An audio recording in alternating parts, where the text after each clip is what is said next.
Uh, Basically, the argument is that humanitarian needs and vulnerabilities are growing all the time. There are many demands and new situations arising. We have urbanization, migration, new forms of violence. We have old problems which are still with us, and new problems arising all the time. Patterns of disease are changing. We have got non-communicable diseases now on top of communicable diseases. Violence is no longer organized affair between countries or even within countries. Violence nowadays happens in families, in neighborhoods, and violence and crime are very closely linked, and so on and so forth.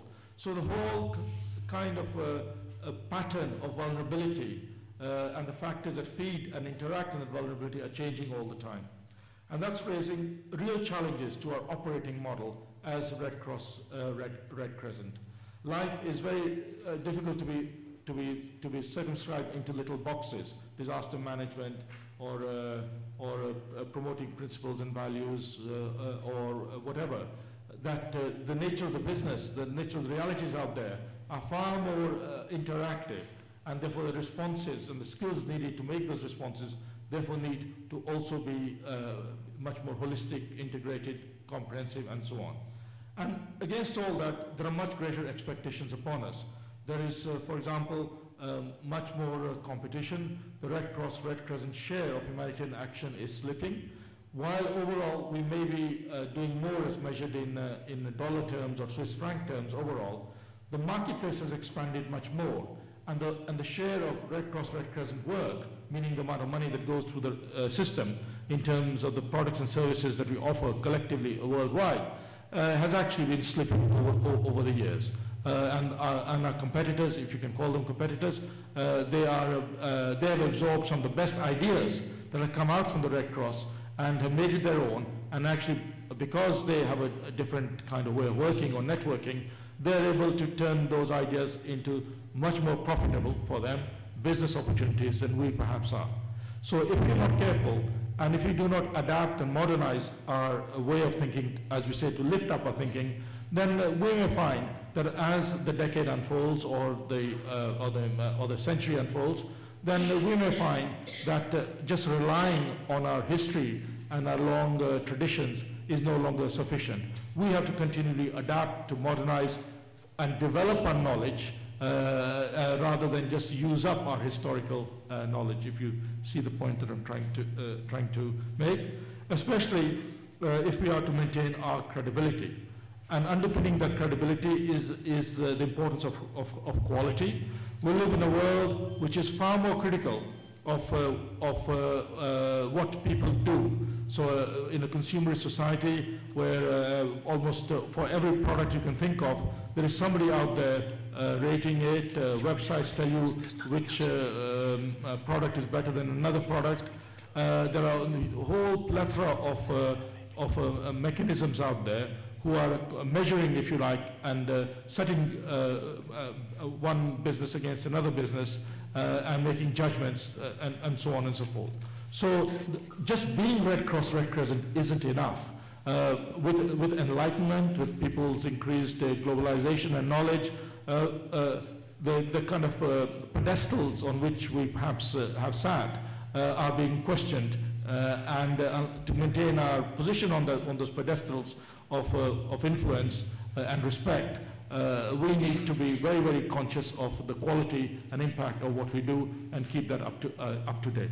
This is a kind of analysis, incidentally, that came out of the work that led to the formulation of Strategy 2020. And the Strategy 2020, when you read it, actually sets out some of the ideas to try and address these complicated challenges. And of course, as has already been said, it's a kind of almost a formula to say that human resources are our greatest asset. And I incidentally do believe that. Next. So what we've been doing here in the Federation is trying to think, how do we put this concern about quality, this concern about a better positioning in the market, this recognition of our place in the bigger world, into new ideas or revitalizing approaches that can allow us to move on, particularly, as we say, to do more and better. And quite a lot of that thinking is underpinned within a framework, rather, I should say, of what we mean, what we call strong national societies. Capacity building of national societies is one of the main activities of the Federation. That is, the Federation meaning the Secretariat, but also all of us working together. How to help keep national societies strong and to help the weak ones to become stronger and the strong ones to become even stronger is, of course, a perennial preoccupation, and it's nothing new. It's been going on for decades. But in the changing world we live in, we have to find new knowledge-based ways of working. One of the things about our globalized world is that no individual, organization, or geographical location has a monopoly of wisdom.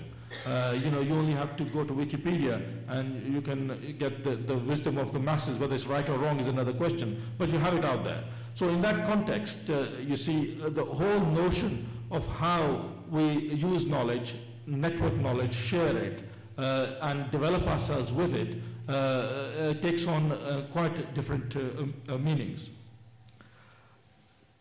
And after a lot of analysis in-house and talking to national societies who have been helping us and who want this, a critical component of this learning approach to capacity building, which is the fundamental foundation of strong national societies, is around this, this notion of what we call accredited learning, or the Red Cross, Red Crescent academic network, which I'm just going to go on to. The key point here is what can we do to increase access and affordability for learning opportunities. We did a survey using Gallup about 5-6 years ago, and it was quite a shock to find out that together as a worldwide network, we spent, this is 5-6 years ago, 500 million Swiss francs a year on activities which we might call learning or training. So, and another billion francs, 1,000 million Swiss francs, on activities which we might call, broadly, roughly speaking, capacity building. Combine the two, 1.5 billion Swiss francs going into trying to improve our capabilities.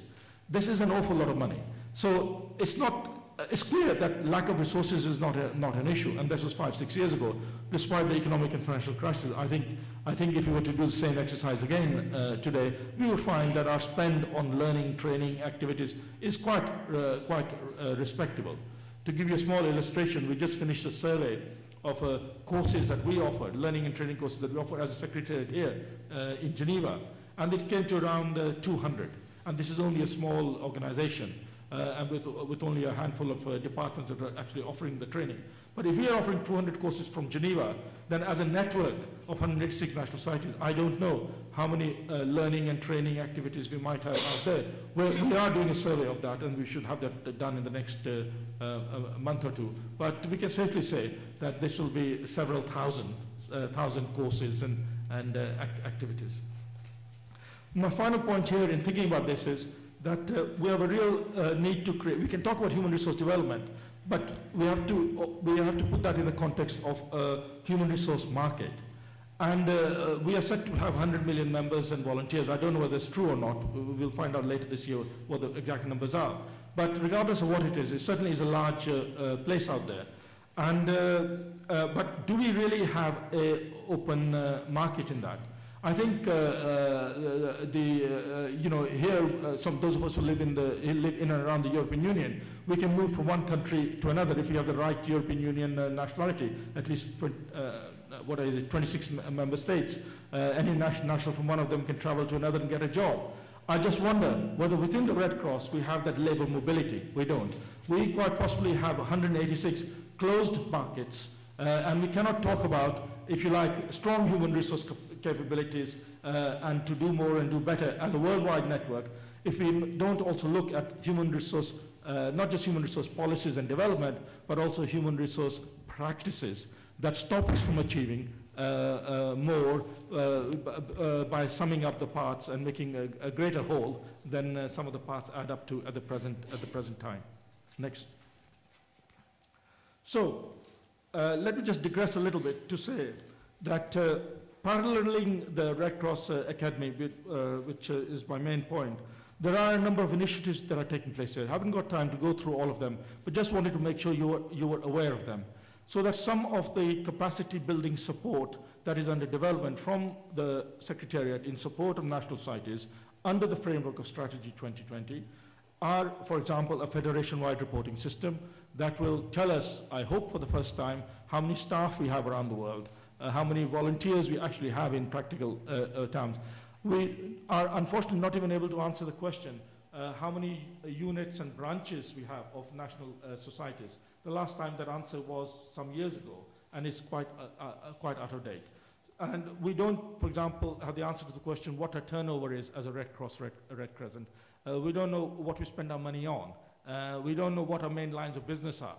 It's very, very difficult to talk about human resource development if we don't perhaps have a greater precision, if you like, of the business our human resources are deployed in. So that's where the federation-wide reporting system comes in. And similarly, the data bank is basically a concept around profiling our national societies better, so that each national society has a better understanding of who they are as organizations, where they stand in the world, in their world at the country level, in our world collectively. The rating mechanism is an initiative which is just getting going, which is about rating performance. If you go on websites like Charity Navigator in the US or whatever, it'll tell you an answer. It'll say, this NGO performs best in this area, that one performs best in another area. And most enterprises around the world now have got these rating mechanisms in their line of business, whether it's hotels or restaurants, or if you go and buy your trainers, you can go to a website and it'll tell you which cars to buy and which is the best diesel car and which is the best this, that, and the other. Now, our partners are demanding that we find a mechanism for rating our performance so that we can more accurately and validly say to ourselves, what are our weaknesses and strengths? Where are we against benchmark standards? And therefore, where are the areas of strengthening that we would do?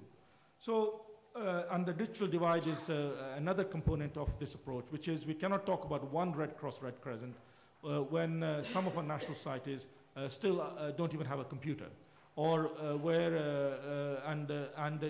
as I think more and more people are recognizing, in the future, development will be measured not just by GDP per capita, but by the speed of your internet connection. And because access to the worldwide information systems is nowadays considered more and more as much of a human right as is access to food and water. To be starved of the right to access information, and therefore the opportunities that flow from it, is as much of a deprivation as might be the normal human rights that we all know about.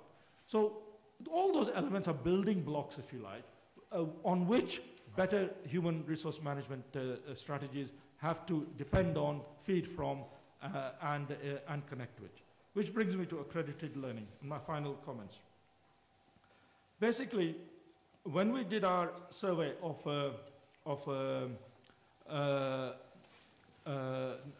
thanks very much. I'm battling with a cold at the moment, and I'm not quite sure who's winning, the cold or me. It's a very close run thing. When we did a survey of national societies, it's very interesting. So many of the national societies have got very interesting links with the learning providers in their own countries. I would say that out of the 186 national societies, well over 100 have got some arrangements going on with national providers of learning. There could be a local university, it could be a think tank, it could be some training unit of some sort. And it's fantastic because those networks already exist. So the Red Cross Red Crescent Academic Network is a concept to try and pull together some of these partnerships under some overarching Red Cross Red Crescent academic network, which tries to set some common standards for learning and training, meeting common academic standards. So, for example, at the moment we're in talks in Canada, in the United States, in Iran, in Asia, in Africa, in the Middle East, with universities there who are wanting to partner with Red Cross Red Crescent and look at some of our learning requirements and training requirements, turn those into modules for online and other forms of learning, and then increase accessibility for that to our members and volunteers. We can't have a strong human resource capabilities unless we increase and make more affordable learning for our members and volunteers around the world. It costs $30,000 to $50,000 to get a master's in a typical European or North American university. Most people in the world don't have that kind of money easily available. And yet, I think if we are to really make a difference in terms of the aspirations we set ourselves, then we have to find a way of uplifting people's skills and to do it in a way that is more affordable and accessible, and use the capacities and networks that exist around the world already. From that has grown the idea of a learning passport. The learning passport is basically a concept that all of us, maybe as citizens of the Red Cross Red Crescent, we might all carry our own passport, which is a Red Cross learning passport. So that, and connecting back to the vision of a common market in human resources, clearly a passport, a common market, and being able to travel across requires a common passport. So that if you get a training in a particular area from one provider, which is part of the academic network, it might be recognized in another place. Because you can't create a market, you can't create interoperability of human resources without also creating mutual recognition of qualifications and learning and all that kind of stuff. So the whole network is how to create such a paradigm and make most of the work that is being currently started. Next. In summary, therefore, the objective of the network is it's an organized framework to strengthen competencies and to stimulate new humanitarian thinking that will extend the quality of our work. And then there are two specific tracks to this. One is the learning track, which I've talked a little bit about, and the other is, which I haven't talked about, which is worth mentioning at least briefly, which is the analysis and research track. If we look around us, the organizations which are successful are the ones which are also developing new knowledge. Now, the last time we developed something really new was international humanitarian law, which now goes back, I think, some decades. But we can't keep on living on that for the next 50 years, as we have been living on the last 50 years. What are the new ideas coming out of the Red Cross, Red Crescent? There are new ideas. They're happening every day, in fact. But we are not perhaps giving them enough visibility. We're not turning those new ideas into curricula which we can promote. So if we don't do research and analysis to generate new knowledge, but we keep on just relying on old knowledge, in time comes when that knowledge becomes out of date and we go bankrupt. So research and analysis, linking that to learning and training, they're kind of basically the two sides of the same coin, like in any university. Finally, next. So the key features of the proposed learning network, academic network, is firstly intellectualizing our experience. These 200 courses that I was mentioning, that is only the courses we offer from here, regardless of the hundreds being offered around our federation, and if you include the movement, then even more so, because ICRC has many, many courses as well. There's a lot we can do to consolidate those, to also intellectualize our experience into a new theory, which can be turned into modules and courses, and can underpin, if you like, new competencies and new capabilities that we need. And we've classified them in line with our business model into those 4 areas: disaster management, health, humanitarian diplomacy, well, it should be health and development, humanitarian diplomacy, and all that work around leadership and business management and resources and all that we call business management. The research track, and then the knowledge sharing track. So let me stop there. Next slide. I could go into some of the details if you're interested in the discussion on how such a network would work. Our aim is to basically have the first 4 or 5 partnerships signed up as soon as possible. Negotiations are quite advanced. By the end of the year, probably we'll have at least 2 or 3, if not 4, signed up, so that these learning and training tracks can be operationalized, consolidating the myriad work that is being done at the present time. Hopefully, Lorraine, this is a contribution to human resource development, because by, if you like, strengthening our learning abilities, widening access to it, and using modern technologies like online learning, reducing the costs, benchmarking them against, outside standards, professionalizing them so that our volunteers and members and staff can get recognized qualifications from universities, hoping that we will also take other HR policies which will allow us to operate more freely and openly rather than in restricted ways. I hope through that we can get much more out of our human resources and help to achieve our fuller potential individually and collectively. Thank you.